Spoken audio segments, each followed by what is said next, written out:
The very very important.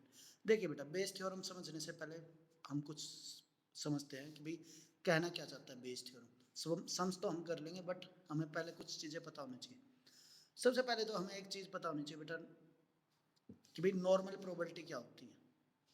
Normal probability, कुछ चीज़ें यदि पता होंगी तो इजी होगा इसको समझना। नॉर्मल प्रोबेबिलिटी क्या होती है? सपोज हमारे पास कुछ बैग्स हैं, यानी कि सपोज एक बैग ए है बेटा, एक बैग बी है, ठीक है। एक बैग ए है, एक बैग बी है, या कुछ भी मान लीजिए, इसमें से कुछ भी मान सकते हैं। तो बैग ए सिलेक्ट करने की प्रोबेबिलिटी क्या है? P of A. Bag A select करने की प्रोबेबिलिटी क्या होगी? आप कहेंगे sir 1/2। Similarly bag B select करने की प्रोबेबिलिटी भी 1/2। यदि एक और बैग हो जाए, सपोज हमारे पास 3 बैग होते हैं, तो प्रोबेबिलिटी क्या होती है? सपोज हमारे पास 3 बैग है बेटा, यस, बी और सी। तो ये हमारी नॉर्मल प्रोबेबिलिटी है जो हम करते आए हैं बेटा, P of A is equal to P of B is equal to P of C, unbiased. तो ये प्रोबेबिलिटी होगी आपकी 1/3। कई बार गिवन होगा आपके बुक में कि भाई पी ऑफ ए गिवन होगा पहले ही, that is 60%। P of B suppose आपको गिवन है बेटा 40%, सॉरी 30%, और पी ऑफ सी गिवन है आपको आप 10%। तो वो कहता है फाइंड द प्रोबेबिलिटी। तो पी ऑफ ए क्या होगा? आप कहेंगे sir 60/100, that is 0.6। Similarly that is P of B 0.43 and P of C 0.2। ठीक है बेटा, ये हमें पता है। इसके बाद आता है कंडीशनल प्रोबेबिलिटी। सेकंड थिंग आती है हमारी कंडीशनल प्रोबेबिलिटी, जो हम 12th में कर रहे थे। कंडीशनल प्रोबेबिलिटी ये क्या होती है बेटा? सपोज हमारे पास बैग ए है, बैग बी है, ठीक है। बैग ए में सपोज 5 वाइट 2 रेड बॉल है, और बैग बी में हमारे 3 वाइट एंड 4 रेड बॉल है बेटा। ये बैग ए है, ये बैग बी है। यदि वो पूछता है कि भाई find the probability of getting red ball from bag A, क्या कह रहा है बेटा? Getting red ball from bag A, getting red ball from bag A, ठीक है। तो ये क्या होगा? आप कहेंगे sir 2 by red ball divided by total number of case, that is P R by A क्या होगा? 2/7। Similarly P R by B क्या होगा? आप कहेंगे सर 4/7। ठीक है सर, ये क्यों चीज बताई जा रही है? ये चीज क्योंकि जो बेस थ्योरम कहते हैं, पहले हम क्या करते थे, यदि ये हुआ तो इसके होने की प्रोबेबिलिटी क्या होगी? हम क्या करते थे बेटा, यदि ये हुआ तो इसके होने की प्रोबेबिलिटी क्या होगी? अब हम क्या करेंगे, ये हो चुका है। जैसे अभी तक तो हम क्या कह रहे थे कि भाई ए बैग से रेड बॉल आने की प्रोबेबिलिटी क्या होगी, ठीक है। इसमें और वर्डों का हेर फेर है बेटा। अब वो पूछता है कि रेड बॉल आने की प्रोबेबिलिटी क्या होगी जब पता हो कि वो सेकंड बैग से निकली है, या बैग बी से निकली है, या बैग ए से निकली है बेटा।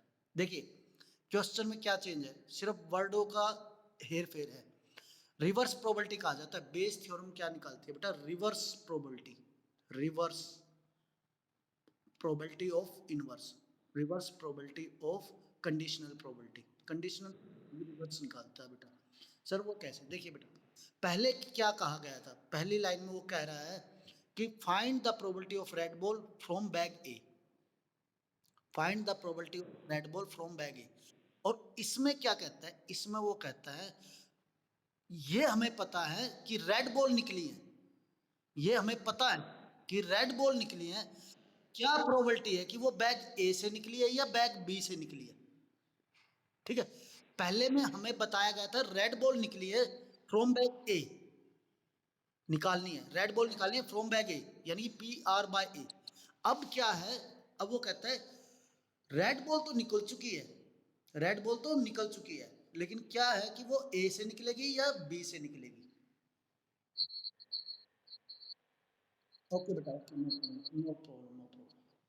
तो देखिए एक में पूछा गया है पी आर बाय ए और एक में पूछा गया बेटा पी ए बाय आर। तो ये तो हमारा बेस थ्योरम का पार्ट होता है, रिवर्स प्रोबेबिलिटी। ये हमारा कंडीशनल प्रोबेबिलिटी का पार्ट होता है। This is our conditional probability और ये हमारा Bayes theorem probability means reverse probability. क्या इन दोनों में डिफरेंस है? बिल्कुल बहुत ज्यादा डिफरेंस है बेटा। इसमें कहा गया है रेड बॉल निकालना है ए बैग से, इसमें कहा गया है रेड बॉल तो निकल चुकी है, क्या प्रोबेबिलिटी की वो ए से निकलेगी या बी से निकलेगी या समथिंग एल्स, जो भी हमारे पास कंडीशन गिवन होगी बेटा। ठीक है, इसलिए इसको रिवर्स प्रोबेबिलिटी कहा गया है। इसका फॉर्मूला क्या होता है? सिंपली बेटा कि भाई क्या प्रोबेबिलिटी है, that is A by R. यदि दो बैग्स की ही बात की गई है जो हमने कंसीडर किया आर बाय, तो इसका फॉर्मूला क्या होता है कि भाई P R by A into P A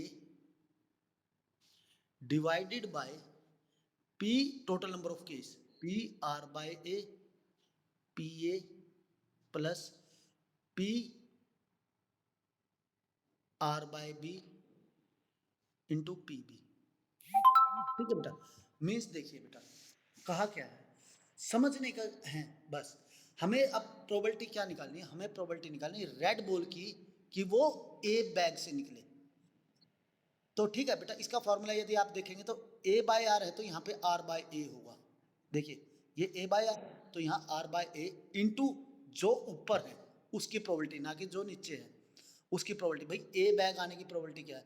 divided bye you know total number of case. Total number of case क्या है भाई? रेड बॉल आने की प्रोबेबिलिटी ए में से into probability of that bag, और रेड बॉल आने की प्रोबेबिलिटी बी में से into that probability of that bag.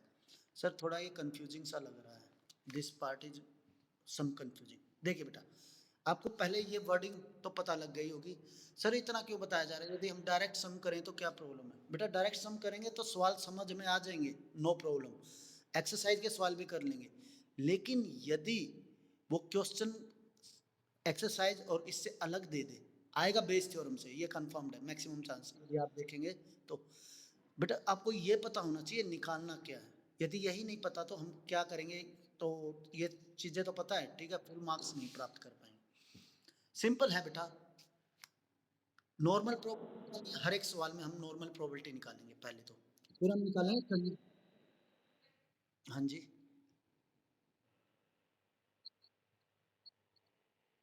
जी, हाँ जी, वो नहीं, रेड देखिए यही तो बात कही गई है, उसने कहा है रेड। देखिए एक तो ये पी आर बाय ए और P A by R, there is a lot of difference in these two statement. इन दोनों, ये दोनों स्टेटमेंट इक्वल नहीं है।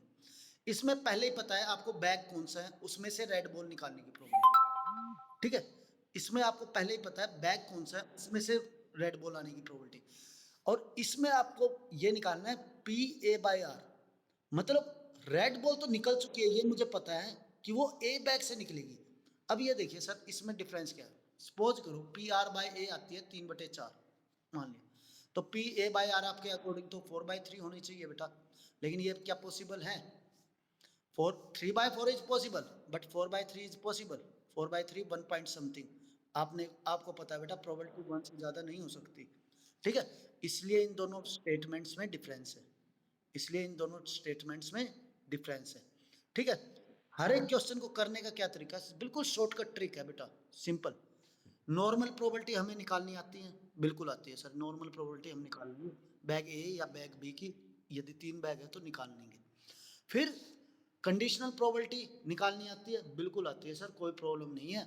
यदि ए बैग से रेड बॉल निकालने की प्रोबेबिलिटी 4/7, बी बैग से रेड बॉल निकालने की प्रोबेबिलिटी दैट इज 2/7।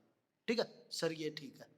अब बेस थ्योरम, रेड बॉल निकल चुकी है बैग ए से, इसकी प्रोबेबिलिटी का फॉर्मूला क्या होता है? सिंपली बेटा पी ए बाय आर निकालना है तो यहाँ पे पी आर बाय ए, इसका उल्टा कर दीजिए, पी आर बाय इंटू जो ऊपर होता है पी ए, प्रोबेबिलिटी ऑफ ए, मतलब बैग ए से, क्योंकि सिलेक्ट क्या किया गया बेटा? बैग, बैग सिलेक्ट हुआ ना, तो बैग, हाँ जी, बी की बी का फॉर्मूला क्या बन जाएगा? अब देखिए सपोज करो वो कहता है बैग 20 व्हाइट बॉल, अब की बार व्हाइट बॉल करते हैं बेटा, बैग बी से व्हाइट बॉल आने की प्रोबेबिलिटी क्या होगी? तो आप कहेंगे sir P W by B into P B divided by total number of case.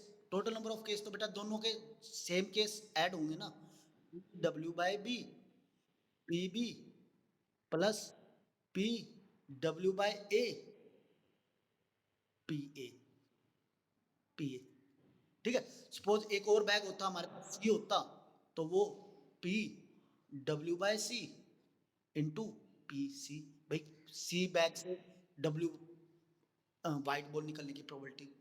ठीक है, जितने भी होते हैं वो नीचे ऐड हो जाते हैं बेटा। हाँ जी,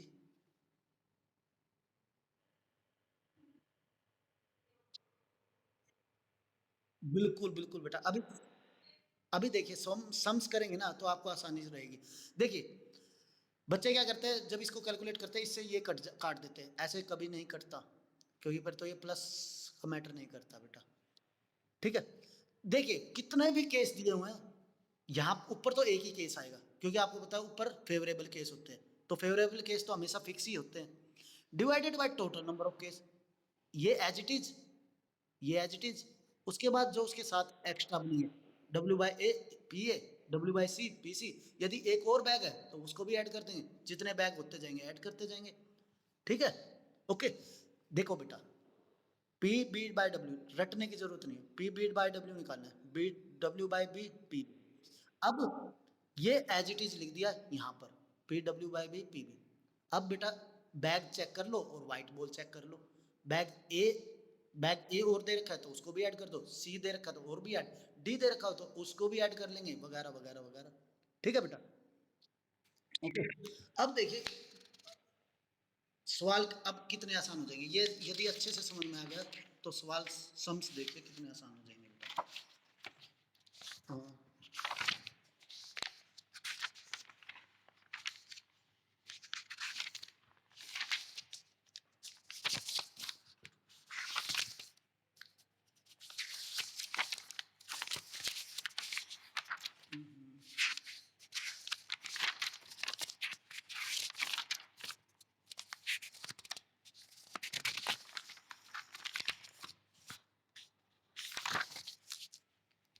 जस्ट मिनट, एक्चुअली बुक नहीं है मेरे पास, सो दैट दूसरी बुक 13.3 कर रहे हैं या। अब देखिए बेटा, हम ना 15 था एग्जाम्पल, जो भी एग्जाम्पल है आपका, उससे पहले एग्जाम्पल के से पहले दूसरा एग्जाम्पल करेंगे, नेक्स्ट एग्जाम्पल, उससे आपको अच्छे से समझ में आ जाएगा बेटा। जो ये नेक्स्ट एग्जाम्पल है, आपको स्टेटमेंट मिल रही होगी, bag one contains 3 red and 4 black ball, bag two contains 5 red and 6 black ball, one ball is drawn at random. पहले तो देखिए बेटा, बैग वन, एक बैग में है हमारे पास 3 रेड और 4 ब्लैक बॉल बेटा। ठीक है, दूसरे बैग में है, bag two contain 5 red and 6 black ball.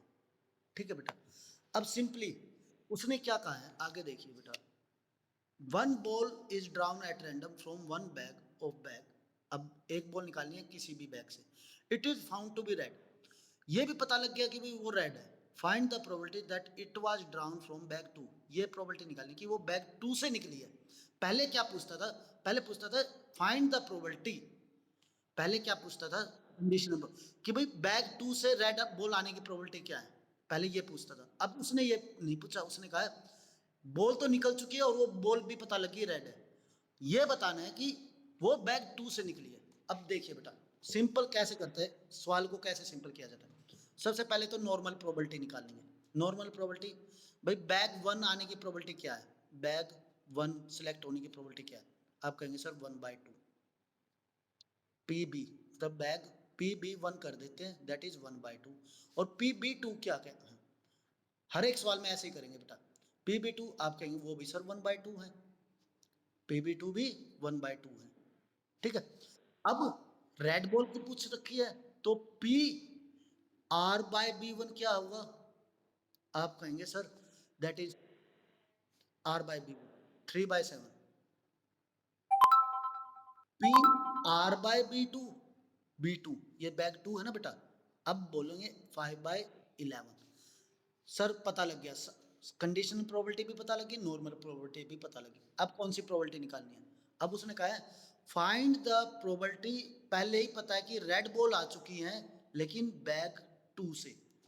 तो आप कहेंगे सर कोई प्रॉब्लम नहीं, P R by B two कर देंगे into P R by, sorry उसने क्या कहा है, हाँ हाँ ठीक है, P R by B two कर देंगे into P B two R निकालना ना बेटा, पी बी टू जो ऊपर होता है बेटा, डिवाइडेड बाय पहले दीजिए P R by B two into P B two plus P R by B one into P B one. ठीक है बेटा, तो ये देखिए P R by B two हमारा क्या है, that is 5/11 multiply P B two 1/2 divided by 5/11 multiply 1/2 plus ये क्या बन जाएगा P R by B one, P R by B one 3/7 into, इनको काटना नहीं बेटा क्योंकि हमें पता है ये बाद में एलसीएम लेके खुद कट जाएंगे बेटा। 5/22 डिवाइडेड बाय 5/22 प्लस 14, तो सोल्व करेंगे तो आपको पता है ये आंसर आ जाएगा समथिंग बाय समथिंग। ठीक है, समझ में आया बेटा? अब नेक्स्ट क्वेश्चन है बेटा, हाँ एक बात याद रखना, जो ये इवेंट होते हैं ना बेटा, इसमें क्या कंडीशन होती है, ये डिसजॉइंट इवेंट होते हैं, डिसजॉइंट इवेंट होते हैं बेटा, और इनकी प्रोबेबिलिटी का सम जो होता है जैसे पी बी वन, बस इस पे इन पे कंडीशन नहीं होती आर बाय बी वन, ये दोनों इवेंट हमेशा डिसजॉइंट होंगे बेटा, डिसजॉइंट मतलब अलग अलग होंगे और इनकी प्रोबेबिलिटी सेम होंगी। जैसे डाइस रोल की जाती थी तो 6 केस होते थे, बाइज अनबाइज्ड होते हैं, ये इवेंट अनबाइज्ड होते हैं। ठीक है, अभी समझ में आ जाएगा बेटा। नेक्स्ट क्वेश्चन है, given 3 identical box each containing 2 coins, उसने कहा 3 आइडेंटिकल बॉक्स हैं बेटा, 1 2 3। ठीक है बेटा, 1 2 3 तीन आइडेंटिकल बॉक्स है और गिवन क्या क्या है हमें, box one contain both coins are gold, इसमें तो दोनों कॉइन गोल्ड है जी जी। ठीक है, both are silver coin S S, और थर्ड वन में है one silver, one gold one silver. ठीक है बेटा, तो उसने क्या कहा है, a person chosen a box at random and takes out a coin, कोई भी एक बॉक्स सेलेक्ट किया और एक क्वाइन निकाल लिया। अब उसने कहा if the coin is gold, ये पता है क्वाइन गोल्ड का है, ये पता है क्वाइन गोल्ड का है, what is the probability that other coin box is also a gold, क्या प्रोबेबिलिटी है कि वो जो दूसरा क्वाइन भी है वो भी गोल्ड होगा। तो यानी कि उसने इनडायरेक्ट बॉक्स वन सेलेक्ट करना है हमें। तो सबसे पहले तो बेटा नॉर्मल प्रोबेबिलिटी, हर एक सवाल में यही निकालेंगे, पहले normal P B one is equal two, लिख डायरेक्ट लिख रहा हूँ, आपको तो अलग अलग लिखना है, P B two is equal two P B three, क्या होगा 1/3 नॉर्मल प्रोबेबिलिटी। अब कंडीशनल प्रोबेबिलिटी, कंडीशनल प्रोबेबिलिटी क्या होगी, गोल्ड की बात की गई है तो सिर्फ मैं गोल्ड की ही बात करूंगा बेटा, P G by B one, क्योंकि सिल्वर की तो बात ही नहीं है। तो P G by B one आप कहेंगे सर 2/2 दैट इज 1। ठीक है, P G by B two तो 0 क्योंकि गोल्ड तो है ही नहीं बेटा, इम्पॉसिबल इवेंट। ठीक है, और P G by B three आप कहेंगे सर 1/2।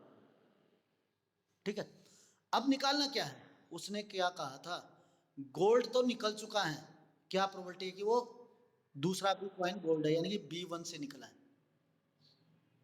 ठीक, पी बी वन जी हो जाएगा ना, गोल्ड तो निकल चुका है, अब बिल्कुल सही कहा, P G by B one into P B one. अब नीचे क्या लिखा जाएगा, यही लिख दीजिए, इसको लिखने के बाद आसानी हो जाती है, B one plus P G by P B two plus P G by B three into B three. P B3। ठीक है बेटा, यहाँ तक कोई डाउट? अच्छे से समझ में आया? अब आते हैं हम अपने 15th क्वेश्चन पर बेटा, जो इस सबसे पहला एग्जाम्पल जो हमने लीव किया था, ये अब आपको अच्छे से समझ में आ जाए। उसने कहा a person has undertaken a construction job, एक आदमी ने ना एक काम लिया अपने हाथ में।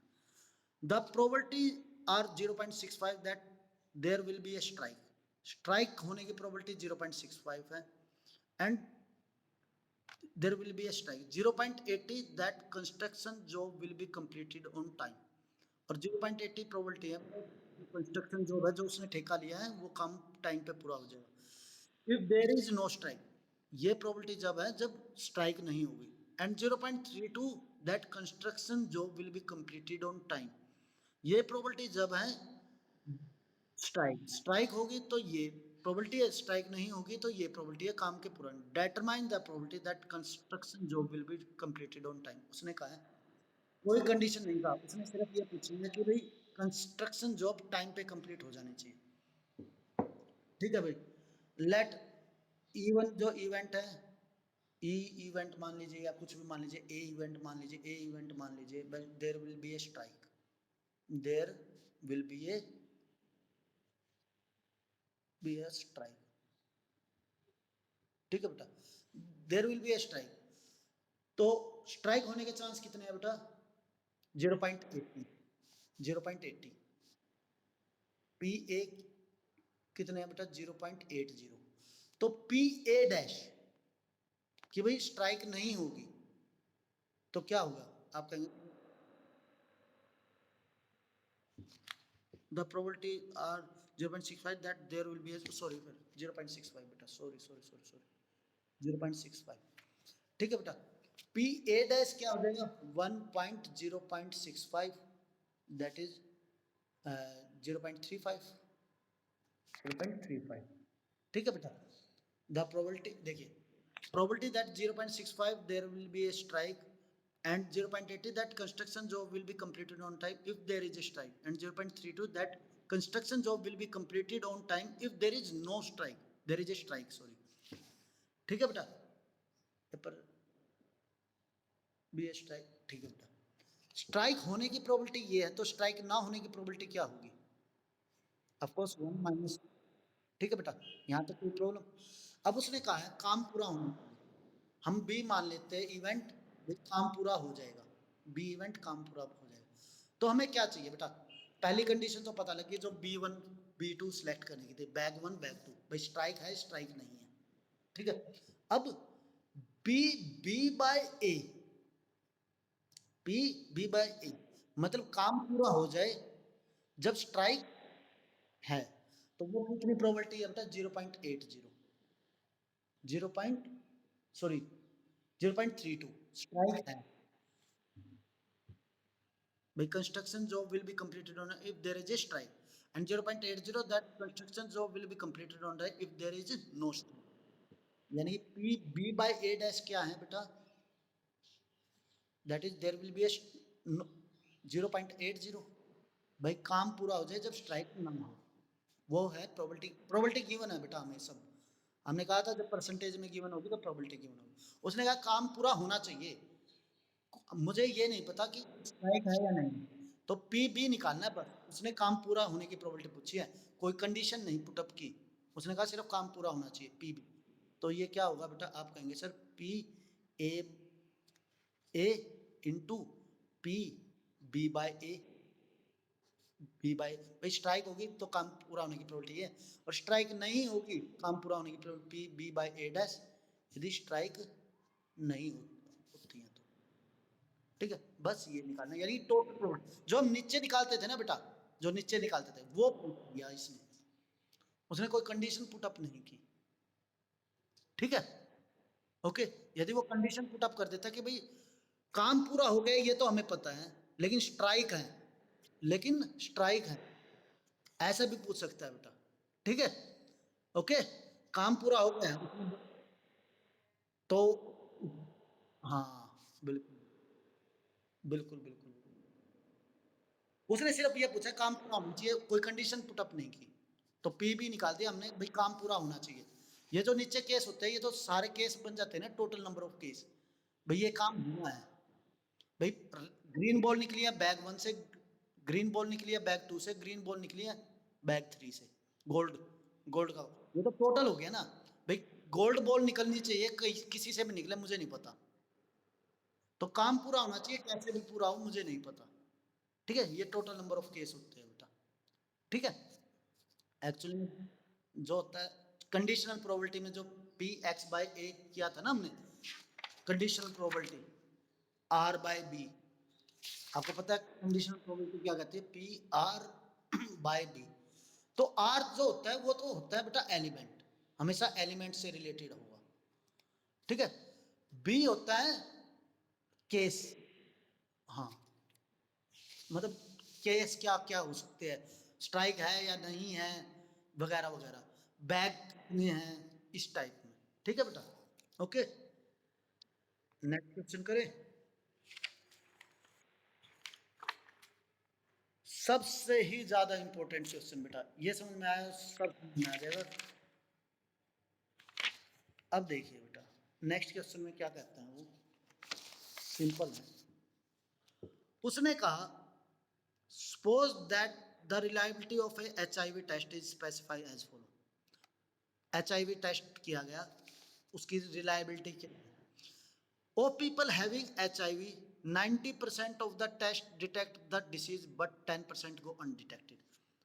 उसने कहा देखिए बेटा हमने जिन पर्सन्स को HIV था, जिन पर्सन्स को HIV था उनको 90% का जो टेस्ट आया वो पॉजिटिव आया और 10% का नेगेटिव आया, अनडिटेक्टेड मतलब उनका नहीं पता लगा। ठीक है, of people from it HIV, of people free from HIV, जो HIV से फ्री थे, जिनको HIV नहीं था उनका टेस्ट किया बेटा, 99% ऑफ द टेस्ट आर जज HIV नेगेटिव, जो 99% टेस्ट आए वो HIV नेगेटिव आए, but 1% diagnosis as showing HIV positive, जबकि 1% शो हो रहा था कि वो पॉजिटिव है। ठीक है, from a large number of population of which only 0.1% have HIV, बहुत सारी पॉपुलेशन है जिसमें हमें पता है 0.1% पर्सन को HIV पॉजिटिव।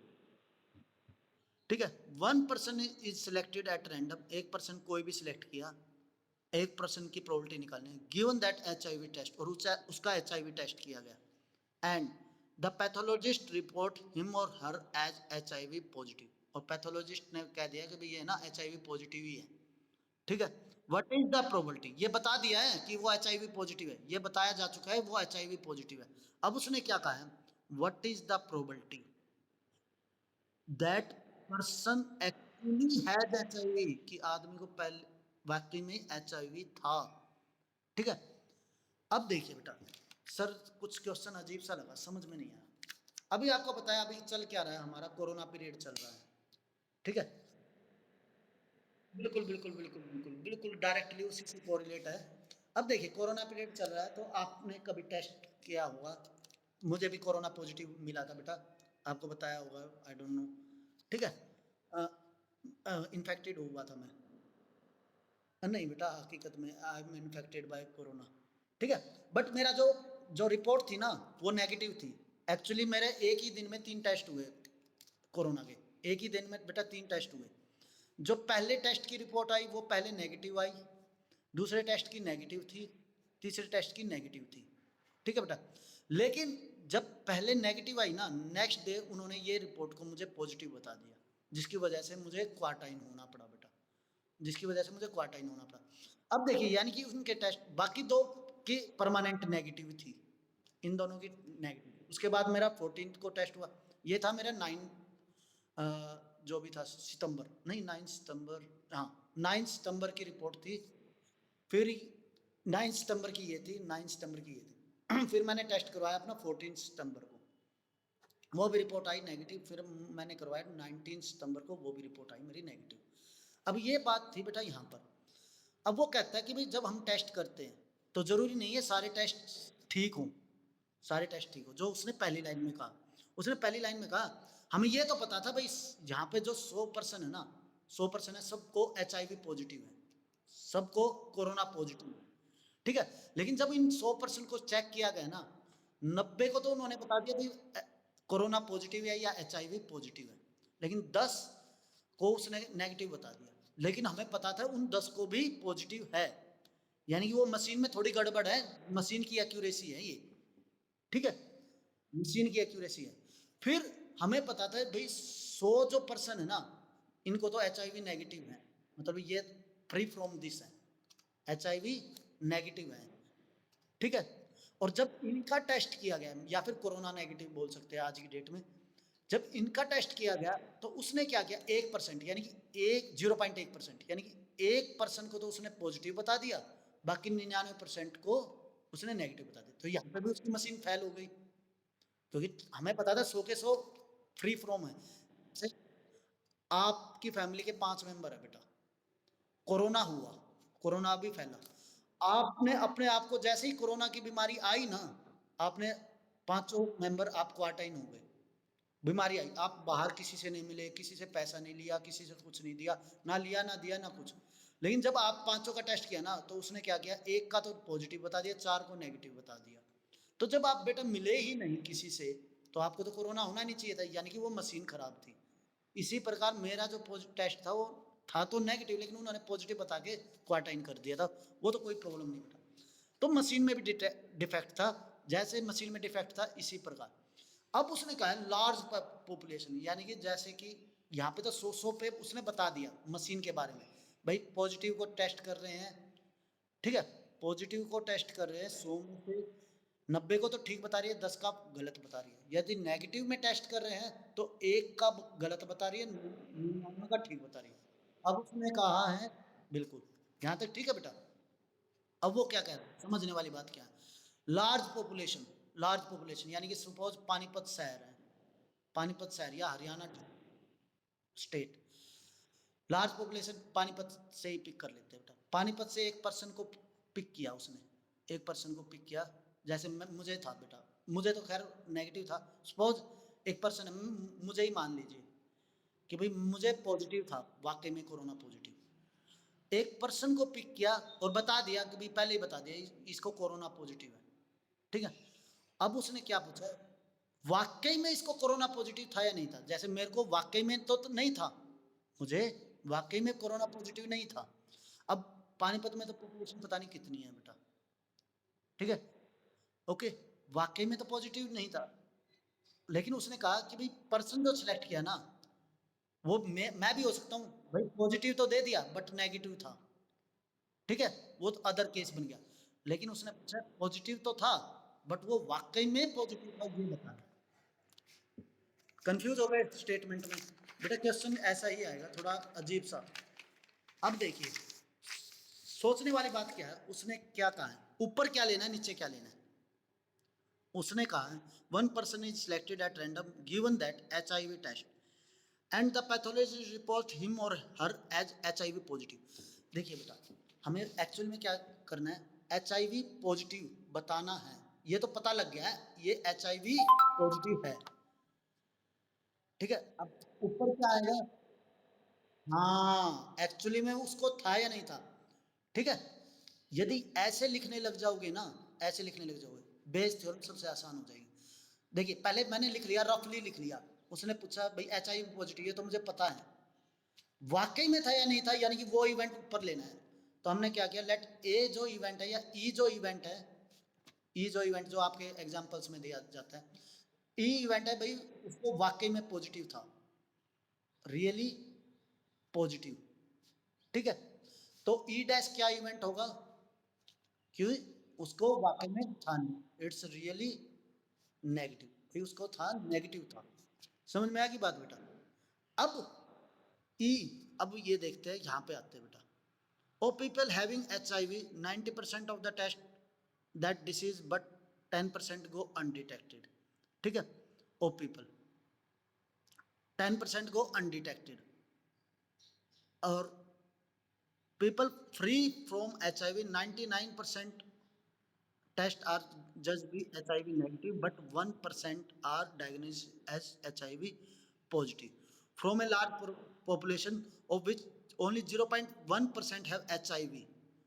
0.1% को HIV है, तो पॉजिटिव की क्या आ गई प्रोबेबिलिटी 0.1%। 0.1% का मतलब 0.1 बाई 100 दैट इज 0.001। ठीक है, ओके। पीई और पीई डैश क्या हो जाएगा 1 माइनस 0.001, ये क्या बन जाएगा आपका 0.999, यही बनेगा ना बेटा, हाँ 0.999।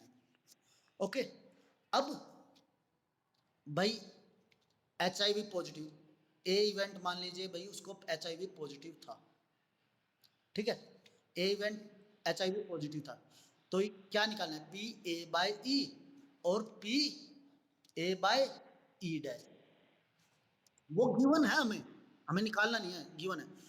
Of people having HIV 90% of the test detect the disease but 10% go undetected. जिनको डिसीज था, यानी कि डिसीज था ई था, उसमें से 90% पास है। मुझे क्या करना था, HIV पॉजिटिव चाहिए था, तो 90% यानी कि 90 बाय 100, ये तो आ गया पी ए बाय E1 ई, तो 0.9। और P A by E dash, भाई HIV पॉजिटिव था, अनडिटेक्टेड था। HIV 99% of the test are जज HIV negative but 1% are this. भाई जब नहीं था तो भी 1% के चांस थे, दैट इज 0.1%, 1 बाय 100।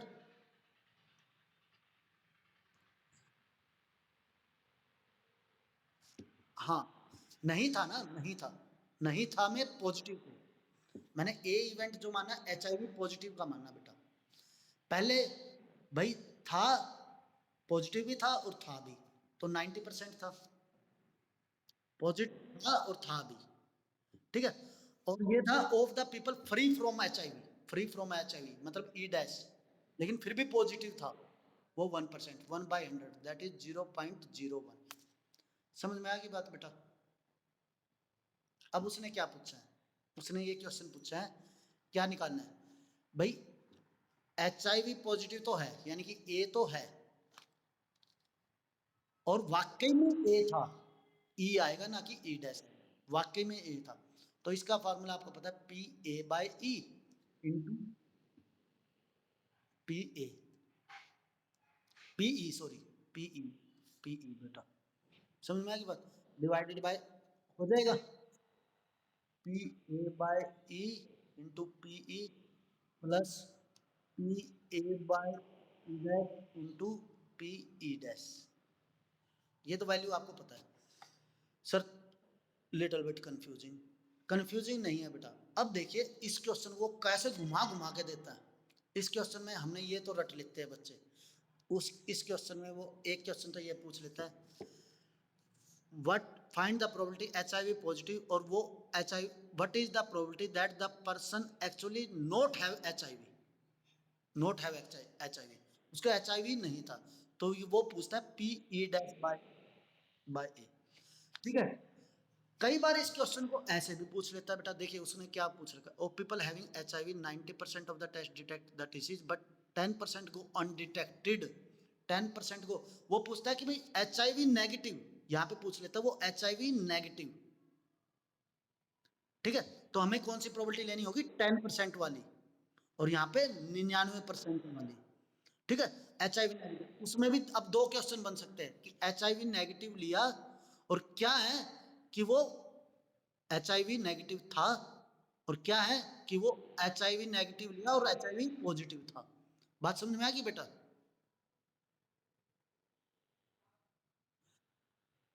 पहले तो ये पूछ लिया HIV नेगेटिव था और नेगेटिव ही है, वाक्य में नेगेटिव है।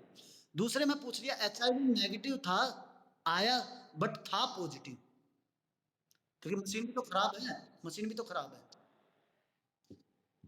बात समझ में आ गई बेटा। सर कितना कंफ्यूजिंग है, आज के लिए इनफ बेटा, आगे के सवाल तो आसान है, आगे के सवाल आसान है, आगे में कोई प्रॉब्लम नहीं है, जो एग्जाम्पल भी करेंगे सवाल भी करेंगे, ठीक है। उन क्वेश्चन और एक्सरसाइज के सवालों में भी कोई प्रॉब्लम नहीं है, बट ये सम ऐसे हैं, इसी सम पे है, क्योंकि इसको घुमा फिरा के वो बोलता रहता है, ठीक है। और इसके अकॉर्डिंग यदि ये अच्छे से समझ में आ जाए, तो अच्छे से समझने के लिए क्या होता है, सबसे पहले ये लिख लीजिए वो पूछना क्या चाहता है। यदि ये लिखा गया ना, बाकी तो सब अपने आप बनता जाएगा, सब अपने आप बनता जाएगा। और दूसरा, बच्चे कंफ्यूज कब होते हैं, जब वो खुद प्रोबेबिलिटी दे देता है। जब देखो इसने खुद प्रोबेबिलिटी दी हुई है, जब ये हमें निकालनी होती है, बच्चे कंफ्यूज नहीं होते। यहाँ पे भी खुद प्रोबेबिलिटी दी, बच्चे कंफ्यूज हो जाते हैं कि भाई पता नहीं क्या हुआ। जब खुद प्रोबेबिलिटी, जब भी ये परसेंट, 0 पॉइंट, ये इस टाइप का डाटा देता है तो वो प्रोबेबिलिटी दे रहा है। जब 3 रेड 4 ब्लैक 5 10 ये इस टाइप का डाटा देता है तो वो खुद प्रोबेबिलिटी नहीं देता, तो डायरेक्ट वो प्रोबेबिलिटी गिवन कर रहा है बेटा, ठीक है। ओके, ये चीज समझ में आनी चाहिए। करके देखना बेटा, सबसे इंपॉर्टेंट है, और करके देखना, आप आपको पता भी लग गया होगा क्यों इंपॉर्टेंट है बेटा।